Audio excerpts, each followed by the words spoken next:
السلام عليكم ورحمة الله وبركاته. تعرف على سر كره فريد الأطرش لاستعمال الشوكة والسكين. الفنان الراحل فريد الأطرش يعتقد الكثيرون أنه مثال رجل الاتيكيت اللي بيأكل حسب قواعد ونظم معروفة في آداب المواد، ولكن الواقع أن فريد الأطرش كان بيأكل بإيديه على الطريقة العربية العادية جدا، وكان بيكره جدا استعمال الشوكة والسكين، وما كانش بيستعملها إلا إذا كان يشاركه الطعام غرباء. وقلما كان فريد الأطرش يدعو الغرباء إلى مائدته رغم أنها دائما عامرة بالأصدقاء وزملائه.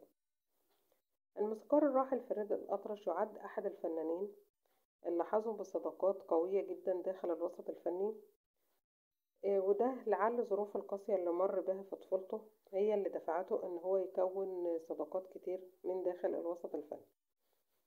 جمعته صداقة كبيرة جدا بالعندليب الراحل عبد الحليم حافظ، على عكس ما يشاع ان كان بينهم عداء او كان بينهم كره او كان بينهم حاجات وحشة.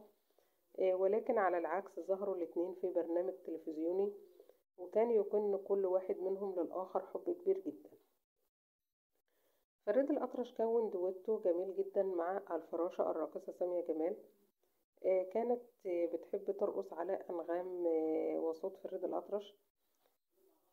سامية جمال ظهرت في حوار تلفزيوني نادر واتكلمت كويس جدا على الفنان فريد الأطرش، وذكرت إن فريد الأطرش هو كان حب عمرها، وقالت عنه كلام كويس جدا.